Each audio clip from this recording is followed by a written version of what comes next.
at investing internationally, that this is your one-stop platform, and every year we look forward to it so much.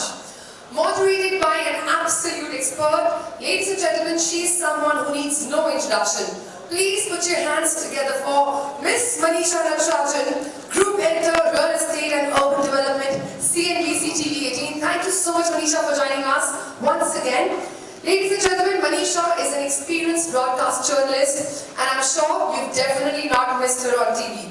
Skills in TV reporting, anchoring, digital content, writing and editing, and she's very, very passionate about cities, sustainability, real estate and personal finance, and we are so thrilled to have you here with us once again at IREX. Thank you for joining us. And now, ladies and gentlemen, I take this opportunity to introduce you all to our panelists. One by one, I'm going to be inviting them on stage. So our first panelist is Mr. Chrysochos, Director of Cyfield Group of Companies that's based in Cyprus. And he's one of the directors and has been involved with the family business from a very young age. And he's been serving in all sectors of the business. So George will be joining us on stage. Followed by Ms. Tatyana, who's the Managing Director of Prospera Europe Limited, which is based in Malta. And Tatyana currently heads the Prospera Group's Malta operations.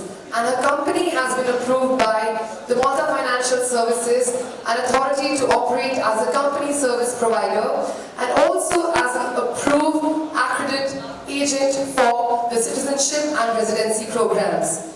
Ladies and gentlemen, we also welcome Ms. Bindi, Parikh, attorney and founding partner of Parikh and Prasad, PC, USA. She is the founding partner of the US immigration law firm of Parikh and Prasad, PC. She was born and raised in Mumbai, India, and practiced law in India briefly before she moved to the United States in 2000. She's been practicing immigration law since 2004, and she specializes in all kinds of employment-based, investment-based, and family-based applications, including citizenship applications and appeals. Please also welcome, ladies and gentlemen, Mohammed Asaria, founder and vice chairman of Range Developments, an international property company that develops luxury resorts. Born in London, Mr. Asaria has dual background in law and investment banking. An interest in structured finance and investment banking led him to move to HSBC prior to founding Range Developments, the company that has grown to become one of the leading citizenship by investment developers in the Caribbean. Ladies and gentlemen, we also welcome Mr. Hugo Pinto, who's the Executive Golden Visa Consultant of IR Group from Portugal, and he has extensive expertise in the real estate industry with a thorough knowledge and insight of the markets of Portugal, Hong Kong and Dubai. He undertook IR Group's leadership in 2013 and was mainly responsible for the company's growth, directing it to the tourism sector and later to the hotel industry with the projects of Cyprus and Lagos. Ladies and gentlemen, we also welcome once again Mr. Hassan Ahmed on stage, Manager of Sales, Arabic Region of V-Square Developments, coming in with an experience of 10 years in various fields, and his wealth of knowledge and experience in sales strategy and marketing gained while he was working in the leading cultural institution and multinational companies is something that totally stands out. We also finally welcome our next panelist, Mr. Mehmet, Fatih, who is the CEO and owner of Alterra Worldwide. He is a dynamic and innovative senior executive and board advisor with vast experience in established and emerging global markets. He's achieved tremendous success in business development in various fields of real estate development and investment, construction, energy, manufacturing and IT in a career spanning over 2 decades.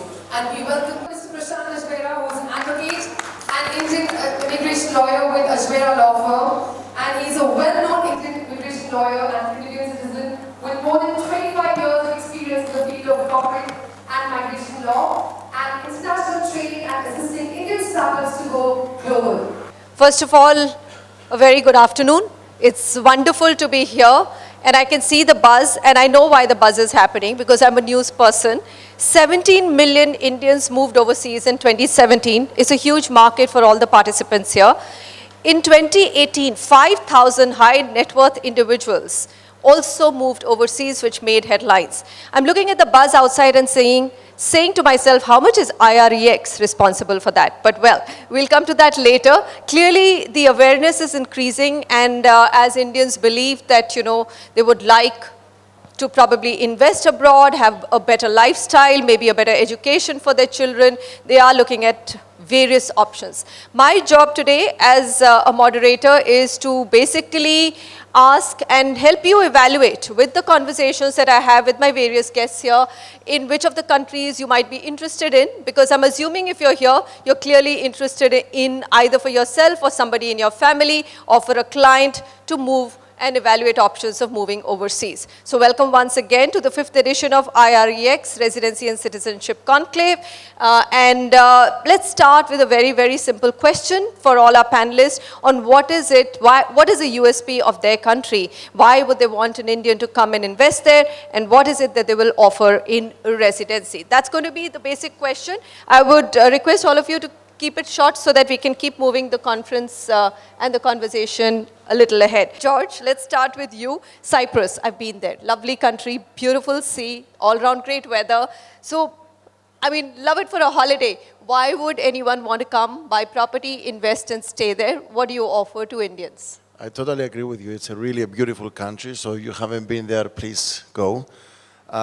So Cyprus has one of the most competitive immigration programs because it's one of the 2 European countries that offer a citizenship by investment program, not just a residency. There is also a residency program, which is an investment on real estate for 300,000 euros and some other obligations which are very simple. However, our strongest point is the citizenship by investment, which is 2 million euro investment on real estate or 2 million euro investment on something else, plus 500,000 of residency. It's a very quick process. It only takes about 6 months, and the whole family gets the citizenship. It's a full European Union citizenship, which allows you to go anywhere, to travel, to work, to open businesses, to study in Europe. So the first advantage we have is a global mobility and visa-free travel to 117 countries. Cyprus also is a very attractive tax country. We have the lowest tax in Europe, 12.5%. So it's a great place for true substance. If you want to move your business in Cyprus, it's an ideal location. We also have a very, very good regulatory structure. We have the English common law, which I think is very familiar to Indians because it's widely used in the world. And lastly, the other advantage that we have is the positive economic outlook. Cyprus is on the rise. It's the fastest growing economy in Europe alongside with Malta. The high quality of life, which also includes universities, healthcare, and the sun and beach, of course. All right, so we'll come to quality of life a little bit later, but good to know that at least the numbers are not looking as daunting as US has made its numbers now for moving to that country. All right, let's come to Malta then, your neighbors. Tatyana, very similar to what Cyprus offers in terms of, so let's start with what does Malta offer? What are the expenses involved if you want a residency through real estate, buying, selling? Buying, I would say, not selling. And of course, does it lead to citizenship at all and at what cost? Hello, everyone. So Malta does offer citizenship and residency. Let's start quickly with residency. Residency by investment is quite an attractive program because you can apply with all your family, grandchildren, grandparents, and even extended family, future family. For example, if you already have permanent residency of Malta, you can add any new member, let's say your future wife, your future husband, just at a mere 5,000 euros, you get permanent residency to your extended families. So you can also reside and live in any European country. You can also travel any Schengen country, which is added towards other European countries. And you can, it's quite a not expensive program, I would say. It's present to a government of 30,000 euros for a whole family, and the investment of 250,000 for 5 years while you get interest as well on the government bonds during those 5 years, and then you can redeem and take your money back after 5 years. You can rent or buy, it's your choice, also just for 5 years. After 5 years, you don't have to rent anymore, and you can sell your property if you bought in the first place. And quickly about citizenship. Citizenship is, I would say now it's ranked second most valuable passport in the world after Austria. It offers you 182 countries visa-free, including US, Australia, Canada, and, well, question mark UK now with the Brexit. But Malta always had special relationship with UK, so we are hoping for a better outcome. Malta citizenship, I think main attraction is not just the visa-free travel in 82 countries. It's a way of life.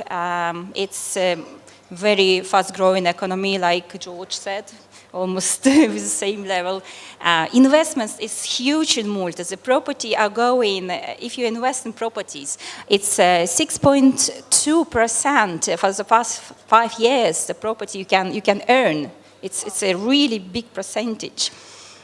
As well, English is a second language along with Maltese. I'd be very curious to understand how many people after Brexit, or at least the mooting of Brexit has started, have moved to Malta. Yes. That's interesting. Yes. Indeed. Loads and loads of people. All right, I'll come back to you, Tatyana. Sure. Let me move to Bindi. And of course, you know, US has always remained the most favorite destination for various reasons, because people have their ties, lots of families. Then, of course, education remains. But my God, it was a shocker this year. Though we spoke about it in last IREX, we knew that the cost of EB5 visa is going to double, and it has doubled. Are you expecting the numbers to dwindle in any way? Or do you think that US will continue to remain the #1 destination for Indians? Right, so the US, of course, has always been the #1 country for various reasons. The ease of doing business, of course, a lot of people from India have family there, education, the freedoms, all of that. Yes, the amount is increasing from 500 right now to 900. On November 21st, 2019, for TEA areas, and from 1 million to 1.8 million for non-TEA areas, which are targeted employment areas. But it's still a very competitive price if you compare it to many other countries, which have a price tag of over 1 million or sometimes 2 million euros. We are expecting the numbers to go down maybe by a little, but the good news on the flip side is that the processing times may eventually increase, get faster because of that. It's still very competitive. We're not expecting the numbers to go down by a lot. But yes, if you want the 500,000 price tag, then act fast before November 21st. So as far as I know, and that's what I've gleaned from news, the queue is already 5 years, right? So in this rush of people wanting to apply now, that queue could easily go up to 7, 8, 9 years. How do you, what are you telling clients at this moment? How long will it take if they do use this opportunity before November, before the D-date of applying for an EB5? What's the wait time, Bindi? Can I say I don't know? Okay, great.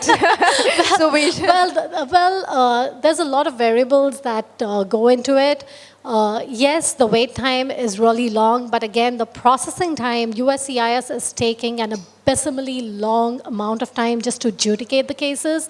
And that, coupled with the cap on the number of visas that can be issued each year, it's really a daunting number of about 5 years right now, but we just don't know after November 21st.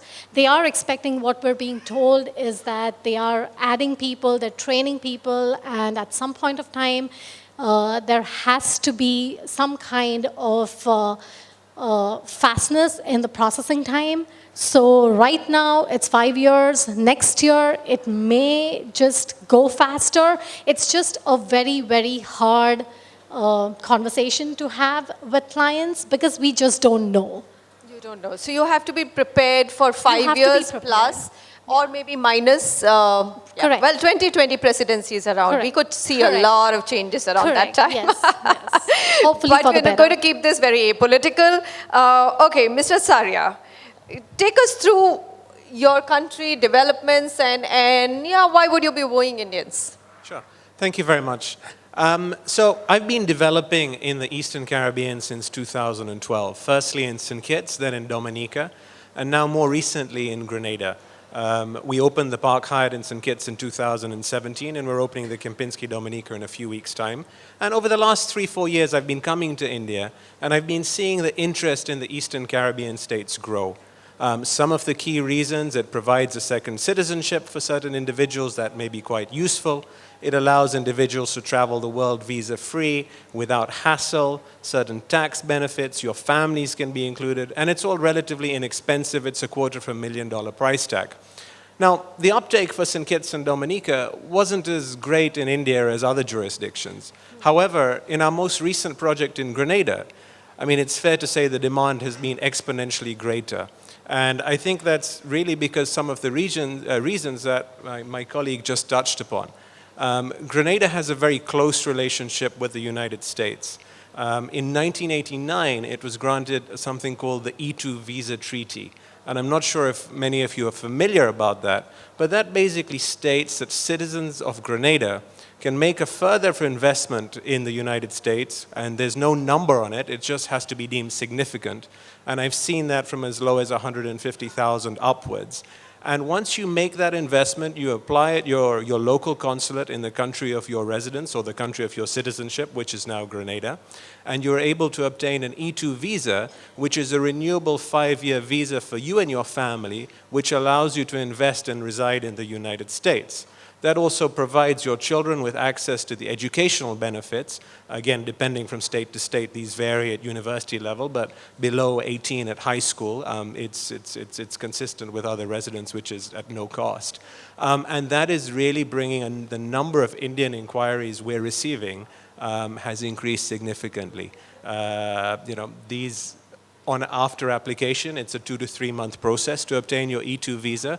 So a number of people who are waiting in the EB5 queue are saying, okay, if it's 4 years... Jump the queue through Grenada. Jump the queue or find an alternative route. Because if people want to be in the United States, they want to be there now. They don't want their grandkids to be there. Absolutely. And I'm just doing the math. So it also means you said $250,000 plus 150. So, that's 400, right? 400 to 500, depending on which state you Yeah. invest. So it's relatively inexpensive. And with Grenada, after 5 years, you can sell your investment in our project to someone else who wants a citizenship. You retain your citizenship, so you've exited that. You have to keep your business, and it can be your own business in the United States. You don't have to buy a franchise. You don't have to invest in a fund. In fact, the law says you have to have 51% or actively direct and manage. So you can set up your own business, submit your own business plan, which is great from people from our culture because, there's a lot of entrepreneurs in the room who want to migrate. Wow. Grenada sounds really good. I mean, that's almost like topping the charts as of now. They say chartbuster of this conversation.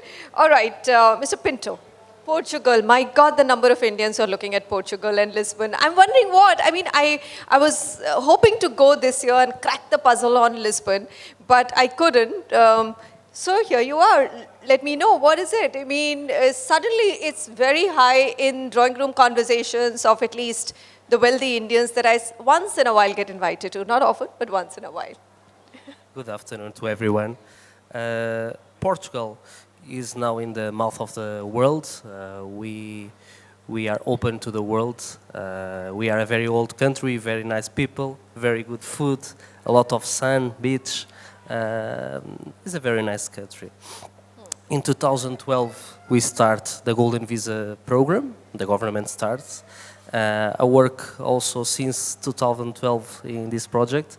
And with the Golden Visa, the investor can apply himself and all the family to get the Golden Visa. The Golden Visa gives exactly the same conditions I have. I'm Portuguese, and if someone apply for the golden visa, have exactly the same I have. Access to healthy, access to living there, to work there, to invest there, have everything there. The investment starts in 350,000 euros in real estate and is valid for 5 years. After 5 years, you get the permanent visa. All right, so that's why it's become so attractive because you only have to buy a real estate there.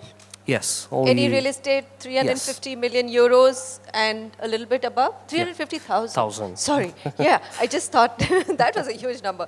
350,000, so that's about, how many crores is that? About 3 to 4 crores? So 3 crores, that's 21. So yeah, about 3 crores. That's not a big number either. Okay. For a full family. For a full family. That's why it's looking pretty good, and that's why now I understand why people are looking at Portugal so carefully.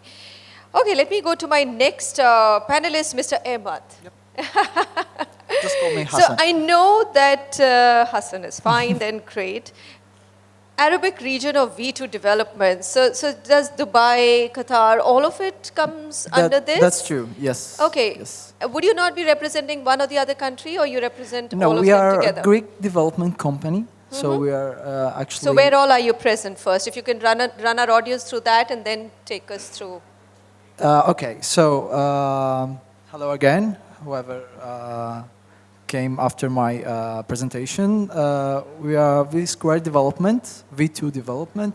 We are a Greek real estate development company since 1962. And actually, after 2013, we are a promoter of the Greek residency permit by investment program. So what we are doing, we are selling our projects, our units to investors, mainly because of the crisis, international investors who are interested to move to Greece, to live in Greece or the Schengen area, and those who are interested only in the residency permit, having a residency permit in a European country and a member of the Schengen area. So it's Greece. Greece. Ah, all right. This old neighbor. civilization. Okay. Yeah. I know, I've been there. So yeah, wonderful country again. So, I mean, would you be able to throw some light, because we're talking at a country level in terms of the monies required? Of course. What is the route? Is it as simple as what Portugal offers? Is it more complicated? Okay. What's in it for Indians? In terms of the program, the Greek program is, I can describe it as the easiest and the most flexible program in the Schengen area, because it requires 250,000 euros in real estate. So you can buy 1 or 2 or whatever the number of the properties is. Any type of properties, residential, commercial, plot of land, and even yard of olive trees. So, and you are getting a residence permit. Permanent residence permit covers 3 generations of the family. Okay. The main but you don't get investor- citizenship.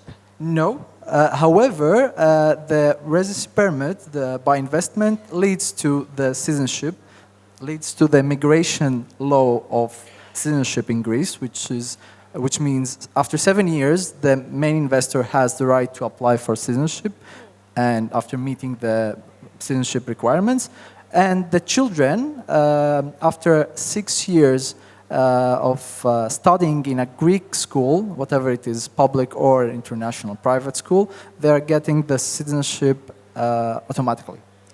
Of? 6 years of attending. So you can apply for citizenship for the children? Yes. All right. After 6 years. Same with Portugal? After permanent residency? After 6 years. All right. Just clarifying. Sorry. I'm getting confused between the numbers. I just want the audience to have very clear ideas about what each country is offering. So wonderful. That's good to know. And the price tag is $100,000. This 100,000 price starting euros lesser than 250,000 euros. It's about 18 million krona. Yeah. Rupee. So, yeah. yeah. That's Yes. less than 2 CR. Except that we're just wondering whether, what is a business one will do in Greece? How's the economy doing? I mean, that's a valid question for Greece. It's getting better and better. Okay, let me give you a hint about the real estate market in Greece. During the crisis, the real estate market lost about 30% of its value. However, the program played an important role in order to the real estate market to regain its value. And since 2015, the prices are getting higher and higher. So we are covering this loss. So you're covering base, you're firming up. At least there is no free fall of real estate prices anymore. Exactly, and also, okay, the tourism is booming in Greece. Greece being the #1 destination. I just have a small recommendation. Yeah, sure. You need more tourist guides. More Even tourists? in Athens. Because, we wanted one, but we couldn't find one. And I was wondering, this is a country which needs more opportunities. Yeah, actually. So maybe Indians can look at that. Yeah, sure. No, just a joke. Just to lighten up the conversation. All right, okay. Mr. Kara, I'm not going to, I run us through what your portfolio is, Alterra worldwide, and it said, in the introduction, the moderator said, emerging markets. So I haven't really understood. Can you just run us through, are you representing a country, a development, a firm, advisory firm, what is it? And then what do you bring to the table for my audience here? First, I would like to thank the distinguished participants and the valuable visitors. And I'm really happy to be here in Delhi. My first time. It's a beautiful city, beautiful people. Thank you. Alterra Worldwide is a development company. And what we're offering here today is an opportunity with invest in Turkish real estate market. In Turkey? Yes, in Turkey. So Alterra Worldwide is a development company. It's from Turkey.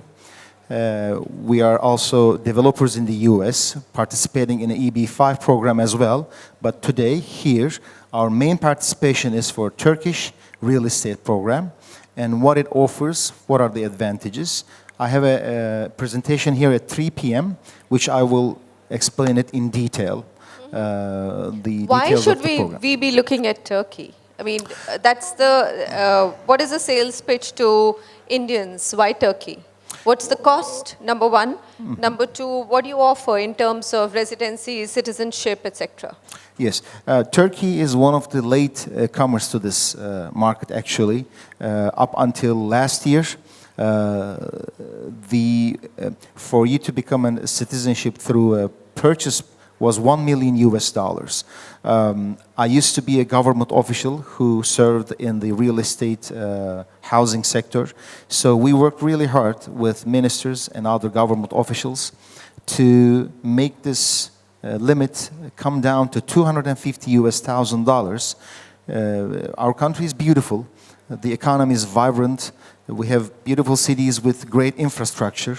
Economy is fully integrated with financial sectors of the world. So we said we make this available to citizens of the world.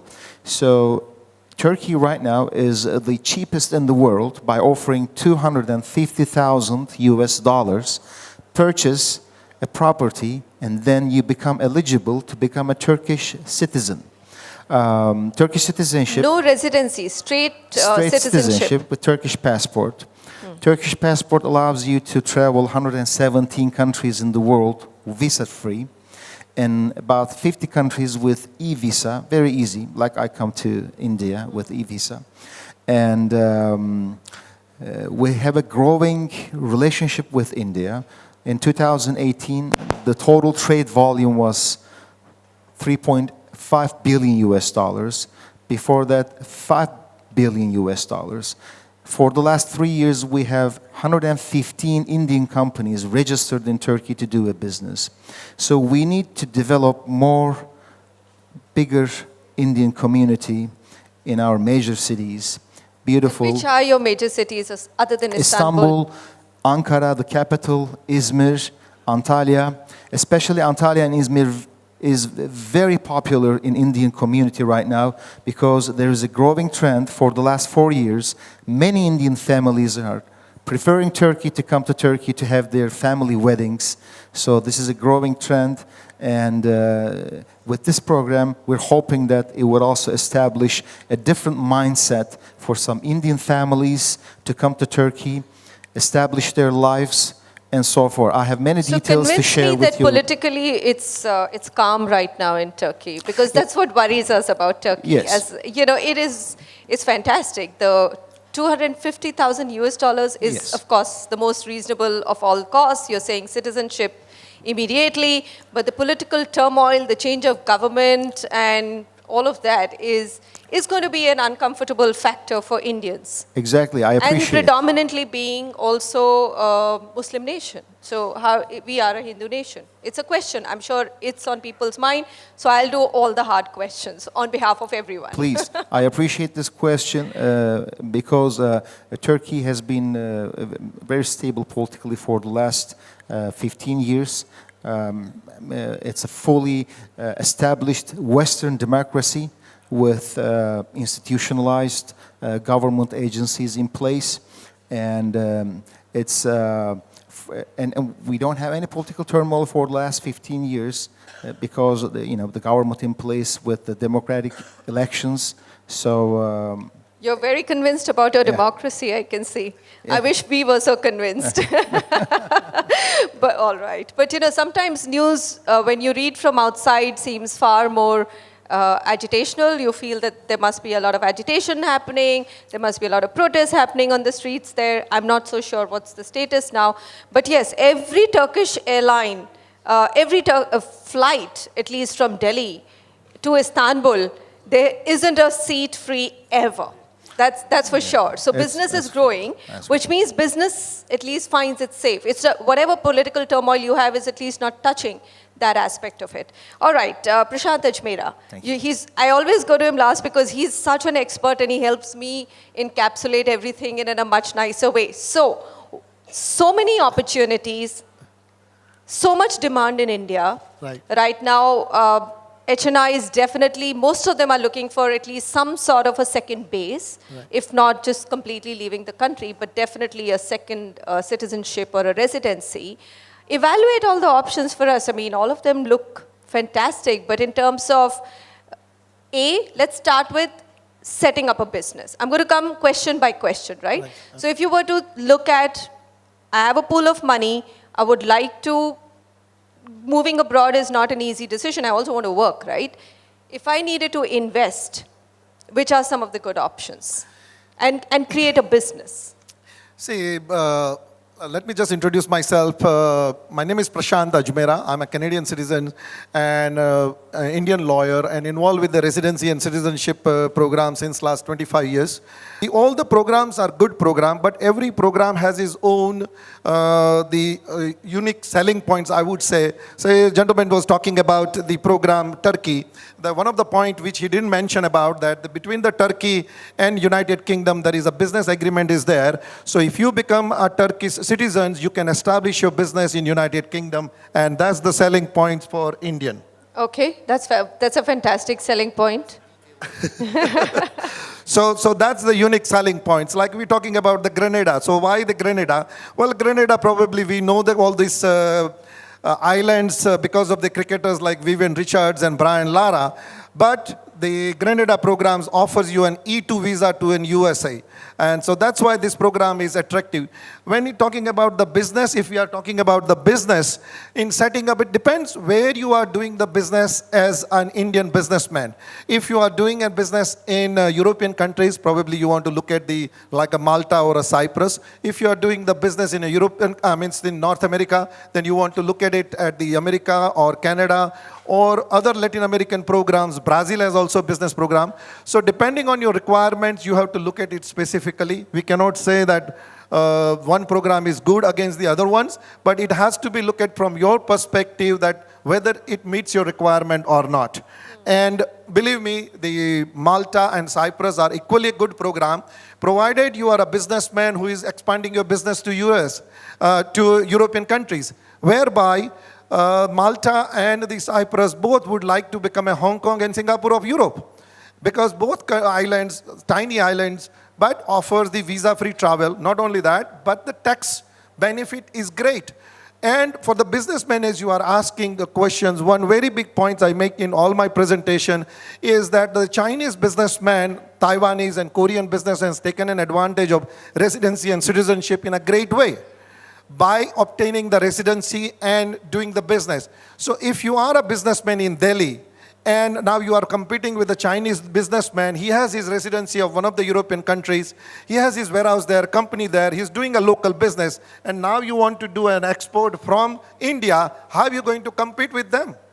So the residency and citizenship is not for moving away from India, but is for the purpose that you want to go and head on with the other businessmen who are doing the business in those countries. Absolutely. That's why I asked that question. I mean, looking at the numbers of HNIs who have moved, 5,000, that's a large number, and most of them would have moved with a purpose of actually doing business from some of these countries. As a panelist, I represent the country Canada. I don't have to tell you the selling points about the Canada. There are 4 programs or business programs are there about Canada. One is an investment program. Second one is an entrepreneur program, which is available in every province. The third one is the startup visa program, and fourth one is the owner-operated business. Can you run us through the costs of each? The investment program is a $2 million assets. You should have it in India. Investment is 1.2 million. This is the oldest program, or I would say grandfather of the business immigration program in the world. It's running since last 32 years, and not a single person has lost the money. So that's the Quebec investment program. The entrepreneur programs, as you know, then in Canada, there are 10 provinces are there. In 10 provinces, the different requirement is there. But in nutshell, we can tell you the 4 aspects that you should have an assets in India of around 3 CR or more than 600,000 Canadian dollars. You should have a business experience of about 2 to 3 years and must have a high school pass, 4 or 5 bands in IELTS, and a business plan or an idea which you would want to start in Canada related to your business in Canada. So that's number 2. Startup visa, no investment requirement. Government will give you the money provided you have some ideas which the government would like to support. So that's the startup visa program, and is the fastest way to Canada. In 6 months, you get an unconditional PR, which is a startup visa program. And the fourth one is the owner-operated business, which is also very popular, whereby if you have a bachelor's degree, 6 band in IELTS each, and if you have a 3 to 4 years of an experience working as a manager, you come to Canada on a visitor visa and invest in any business as a majority shareholder or 100% shareholder. Within 2 years, you can apply for permanent residency of Canada. Absolutely. Very benign country. I know, a big favorite amongst all Indians. Thank you. Definitely. All right. So I'm going to now that, look, the audience is the same. Of course, each one will have, every family will have different criteria. So it's never going to be a situation of one country versus another, right? If you're very closely situated, yes, Cyprus versus Malta, I may wonder, right? Or Spain versus, Portugal versus Greece, I might wonder. But overall, I think people have made up their minds what is affordable to them, where do they want to go. I think the other big question, because we are a very young nation, and most of the times Indians are still hung up on their kids.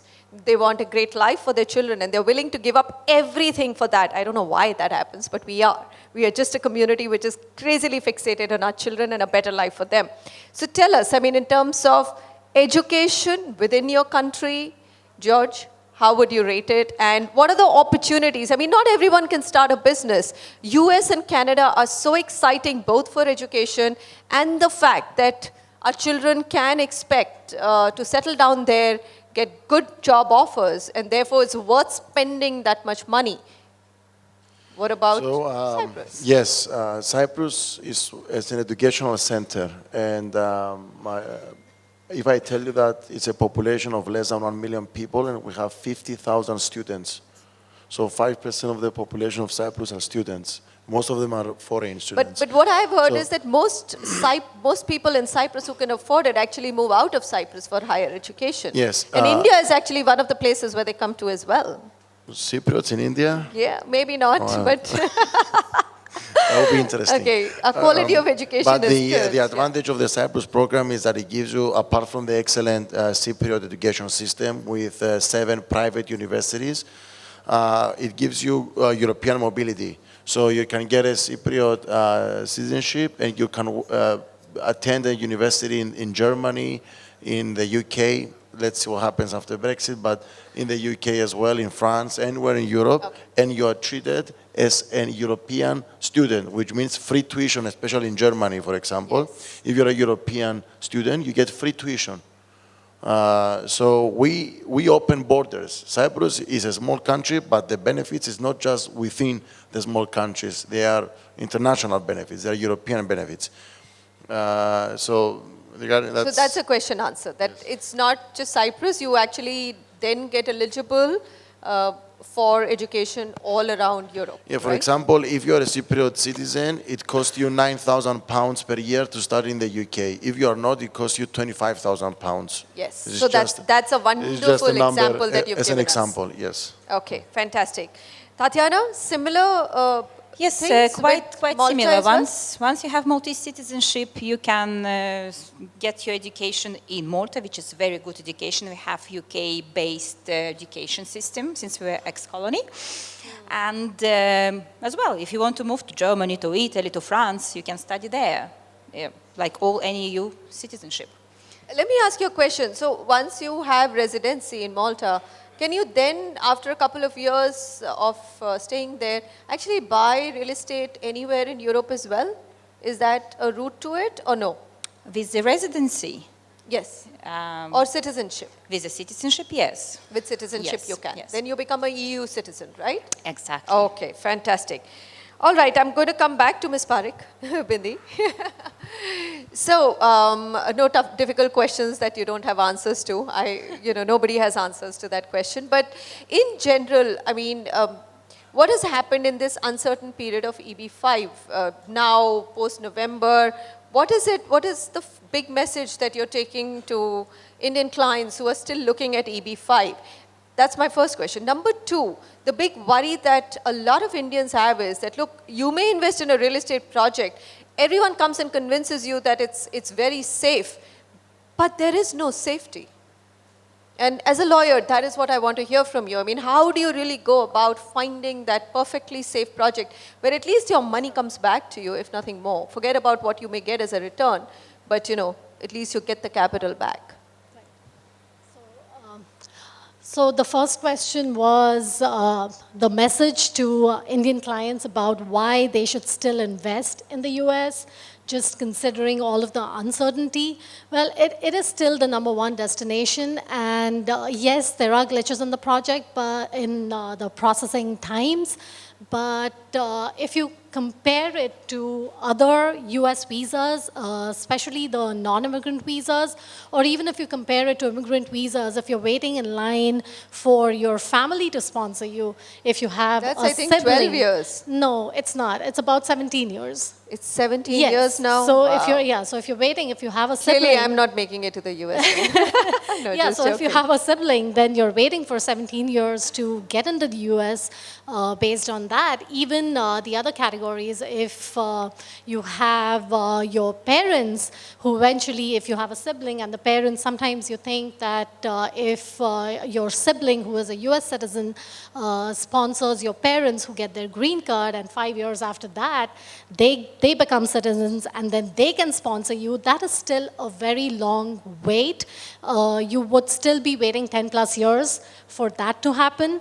With the EB5, that wait, if you compare it to that route, it is shorter. If you compare it to the non-immigrant route, it is just, there is no comparison, because if you're in line for a professional visa, EB2, EB3, those categories, these categories are actually tracking to 50 plus years right now. So, yes. So just considering all of these backlogs, of course, this is not going to be permanent because things have to change. A lot of US industries depend on Indian professionals. It would be a disaster to have all of these professionals just move back to other countries. So things will change. There is hope. And the EB5 is still a faster way to get in rather than some other categories when you compare them. Okay, what about the safety of our investments? Because there's so many Right. EB5 Yes. Hundreds. consultants. There's so many projects out there that one can pick from. Right. Yeah, How absolutely. do you make it safe and 100% safe? Absolutely. So that is a big concern. And you have to really look at every project that you're considering very closely. You have to look at the level of approval that these projects are getting. So there are actually a lot of people are not aware that there are levels of approval that the government gives these projects. When you apply to become a regional center, for example, you can apply just based on a hypothetical, or you can give some additional details, and that's called an actual project, and or the highest level of approval that USCIS gives you is an exemplar project. In an exemplar project, the government has already looked at every aspect of your project. You've given a lot of details. Your business plan is absolutely detailed. You've also submitted a sample 526, which is your first application. The government has looked at that, and the government has certified, okay, your economic report says that you will create a certain number of jobs. They've already looked at that, so they're not looking at that again. So that gives you a very high level of security. So now they're only looking at your documents. The project, they've already looked at. So definitely look out for an exemplar project. Also look whether or not your regional center has hired maybe a broker-dealer. Okay. Hire? A broker-dealer. Broker-dealer. Broker-dealers are highly regulated entities. They're regulated by the SEC. They're also regulated, they're FINRA registered. So this gives you a very, very big amount of security in knowing that the regional center, because they have to incur expenses, they don't have to do it, they're not required to hire a broker-dealer. So look at projects like that, which will give you that additional layer of security. Those are very useful tips. Yes. Look at the broker-dealers also, other than, of course, the registrations. Absolutely. All right, Mr. Asaria, so your neighbor has just told us that EB2, you'll take 50 years to get US residency, so Grenada is not that simple.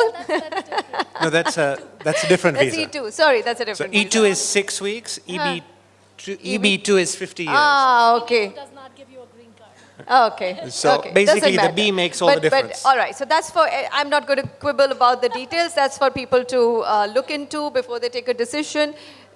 So again, the same selling proposition for you. So if you're in Grenada, you can actually study in the US and then of course work there. What happens to the work visa? Because another big problem that we all face is we spend crores in educating, or like billions in educating our children outside, but in the US, and they don't get jobs there or the job visas.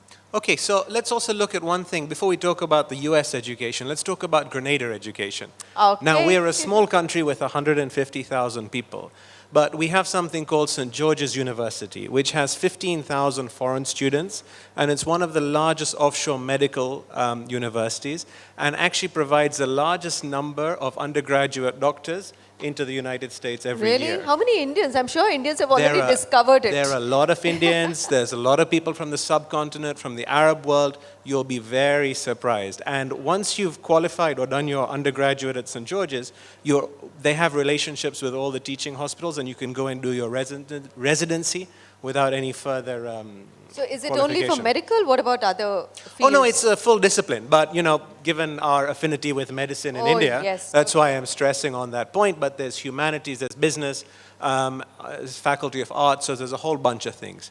Now, when it comes to if you become a Grenadian citizen and you have an E2 visa, obviously, as mentioned, you can go and do your high school in the States at the same price as a normal resident, and you get benefits of in-state tuition depending on the state. Then subsequent to your qualification, the E2 says that the E2 applicant has to work in his business.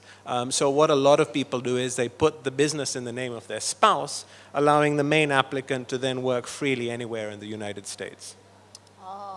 Okay, then. And the other thing is, what I will mention is Grenada and E2 is a solution for, let's say, a businessman living here. He wants to move his wife and kids over to the US to study and live and benefit from that lifestyle as they may deem fit. But if that individual on an E2 visa doesn't spend a significant or substantial portion of his time, which is defined by, I mean, I'll let the tax audience, tax lawyers here give you the exact figure, but somewhere below 120 days, depend on the links, you're not taxed on your worldwide income. You're only taxed on US-sourced income, which is a big advantage of the non-immigrant E2 visa opposed to the permanent residency where you're taxed on everything.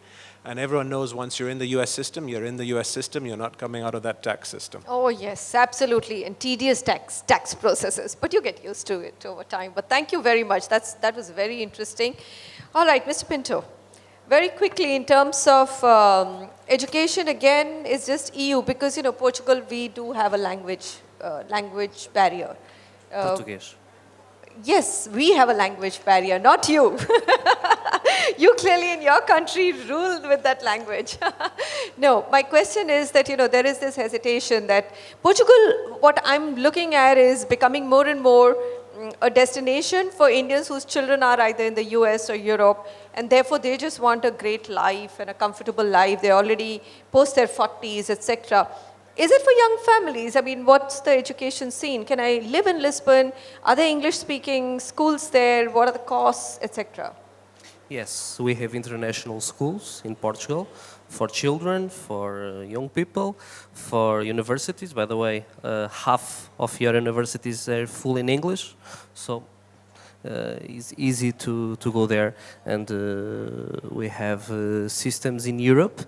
The exchanges make cambio of students. Yeah. All right. Hassan? Again, I was actually told by a taxi driver in Athens, we were talking in English, and he said, where are you guys from? Are you from US? I said, no, we are from India, New Delhi. He said, why don't you speak in your local language? Why are you speaking in English? That was such a lovely slap to me. I was like, yes, children, you need to speak more in your local language. There's so much pride in local language, but it's also then a little bit of a difficulty for Indians who primarily know English as their second language to get used to that place, and therefore the question on children's education as well. Okay, the language is in Greece. Okay, that's second language. English is widely, you know, spoken in Greece, but yeah, for some maybe it's a barrier. But we have the So school. be prepared to learn Sorry? Greek, right? Greek. Yes. Greek, but So, you know, actually, everyone speaks Greek because it's the mother of the languages. So it's easy to learn Greek because, yeah, you are using a lot of words in your English. So that's not a problem. I would also want to mention about the quality of life in Greece. Greece always been a destination for British people, Northern European, American, Australians, for retirement because of the quality of life. Yes. The life expectancy is plus 80 because also of the quality of the public health. It's one of the best in... you have great public health facilities? Yes, All yes right. we do. Okay, that's good to know. And it's open for the residents, the international residents, who the people who are getting the investment residency. And the education, it's the public education is in Greek, but we have English as a second language. The private schools are from the best schools in Europe, and they are getting popular because the international people are coming, the expats are living in Greece, and thing which is very important that the investors, the foreign investors who are coming to Greece after one or second year, because they are at the beginning they don't want to stay in the country, they just want the residency. Yes, but they just buy a property and they exactly. move later. Afterwards they are coming once, twice, and so on. They are loving and getting in love with the country, and they are moving to Greece, even to study for, to have the children get the Greek education or to make business. Because, okay, I'll give you an example. The number one citizens who are holders of the Greek residency by investments are the Chinese. Yeah, the Chinese. The majority of the Chinese are coming to live in Greece just because of that. Because the international schools in China are extremely expensive. And I had an example that the cheapest international school in China, it's more expensive than the most expensive school in Greece. Ooh, okay. That's okay. correct. All right. Which So- is, yeah. So in terms of if you want a good quality international education, then Greece is actually one of the, but most of them would be Exactly. in the capital, isn't it? They won't be spread around Sorry? smaller cities of Greece. The people, yeah, who are coming, like having a family and children want to stay there. Yeah, they are based. They're coming to buy in Athens or the Attica region, because Athens is only the city of the Attica region, or northern of Greece, Thessaloniki, or some big cities. However, as I told you, because the quality of life, even in Crete or the Greek islands, it's one of the It's best stunning. in the world. So you can come and I live would whenever just go you into want. a little bit of a dream if I start thinking about Greek And islands. just one thing that Go ahead. in Greece, when you are buying a real investment, because you are saying that you have to buy at 6 o'clock and sell at 12 o'clock, as our president says. So right now in Greek, we are after 6, at about 7 or 8 o'clock. Yeah. So the Greek real estate market is recovering. So there are real estate investments in the country. Ah, so you're saying it's a missed opportunity It's not- within the because morning. We are talking about investment, not only immigration. It's investment. You are paying money in order to get this. So you are not just, donating your money. Right. Everyone who is, we have to look at our pocket. So All right, okay. Those are lovely points to know. Mr. Kara, same thing. Jobs and education for the children. Education is a free public system we have for all grades, including universities and colleges. Besides that, we have also private colleges and universities as well. Just give you a few examples of those, if who may be interested. For example, you can send your kids to a German high school, and upon graduation, they can go to Germany for free university. Same goes for Austrian, French, British schools, Italian. So we have many different private colleges, and they're very cost-effective when compared to the other countries as well. In that manner, education system is really well established in Turkey and provides many opportunities who would be interested in, further doing their education abroad anywhere in the world. All right, fair enough. All right, Mr. Ajmera, will you speak about Canada? We already know lots of our children already go to Canada, of course. Toronto University, British Columbia, they're in the top 100. But, is there anything that you can tell us which is already not known? You did make some very important points earlier, so I'm just... Canada is obviously one of the favorite destination here in Canada, means in India. Because that's also proven by the numbers that last year we had almost 300,000 visitors from India to Canada, which was the highest number. And for the obvious reason that if children are there, the parents are going to go and visit. Also, as you know, that the Banff and the those regions are becoming popular, beautiful, yes. It's getting popular among the Indian tourists and also the parents once they visited that they would like to settle. So yes, Canada is a favorite destination. Not only that, but with the North America Free Trade Agreement between USA and Canada, you can enter into USA and do the E2 visa as well. So the Grenada provides. Similarly, Canada also provides the E2 visa with the North American Free Trade Agreement. Additionally, with the Canada program, the benefit is that when you look at all the Western countries, particularly USA, Canada, Australia, New Zealand, UK, and Ireland, all the 6 English-speaking countries, Canada is the only country which gives you a citizenship in either 2 years if you are a businessman or a 3 years period of time. So these are the 2 obvious advantages when you compare the other countries with Canada. All right. Prasad, thank you. Okay then, I think all my questions are answered. Anybody in the audience has a question or we've run out of time, I think. Yes, we have. We're a little bit over on time. Can we pass the mic on? Do we have an extra mic for the audience? Okay, we have time to take 3 questions, but not more than that, because I do have to get into another discussion and everybody is quite hungry, I think also. Hi. Keep the question short, please, and direct it to one person, whoever you want to speak to in this audience. This question is for the panel. Bindi, Parikh. I have a concern, like you said that this is about EB5. You know, EB5 is an at-risk investment. When you put the investment in and you sign an agreement, it's written on it that it's an at-risk investment. It's not safe. What's your take on it? Thanks. So the at-risk aspect of it is required by law.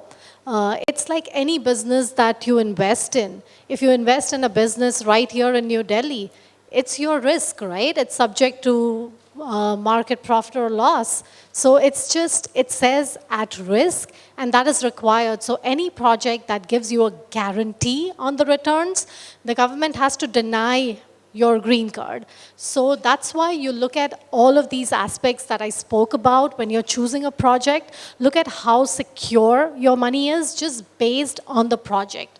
The at-risk is just a term of art that the government requires. The money has to be at risk, but that doesn't mean that the project is going to fail. Just because when you read the private placement memorandum of all of these projects, you literally think you're never going to get your money back. But that's not the case. It's just the disclosures that they're supposed to make. It's just the normal risk of doing business. Mutual funds are subject to market risks. Exactly. It's not very different from that. Yeah. Sahi hai. Sahi hai. Hi, Yes, my sir. name is Rakesh Suneja. So this is for the gentleman from Turkey for the first time. Welcome to India.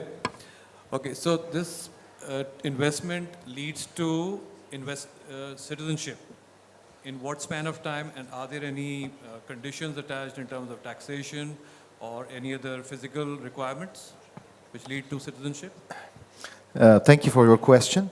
The first step is towards purchasing a property for $250,000 minimum and up. It takes about up to 3 months to establish your permanent residence card, and then an additional 6 to 8 months to award your citizenship with your Turkish passport. The only obligation is for you to keep your property at your possession for 3 years. You have to keep the property at your possession at 3 years.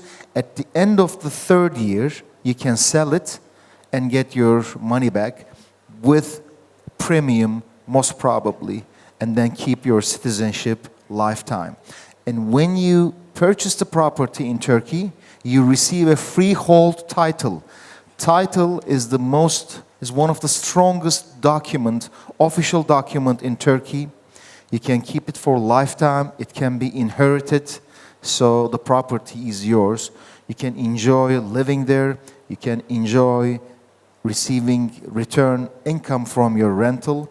But most of our clients either coming for their children, having a better life, or for business expansion, like my colleague expressed, within the region. Istanbul being one of the largest international hubs in the region, having a 3-hour travel distance to about 2.5 billion population, and many capitals of the most cities of the world within a reachable distance makes it very flexible and your presentation is at place. 3 p.m., right? Yes. So Turkey actually, I mean, I've been doing or, they've been inviting me to do this panel discussion for the last 4 years. So Turkey is, I think, the first time here. So there will be a lot of interest. Unfortunately, I have to conclude. All the panelists are here. There are stalls here, so you can get all your questions answered, each one of them. And all that I would like to conclude with is saying thank you very much to all the panelists and wish you all the very best. India is a large market. We're keen to look at other countries. So hopefully, this is going to be a productive visit for all of you. Thank you, Manisha. Thank you so much. All right, can we have a big round of applause for all the panelists and Manisha, of course.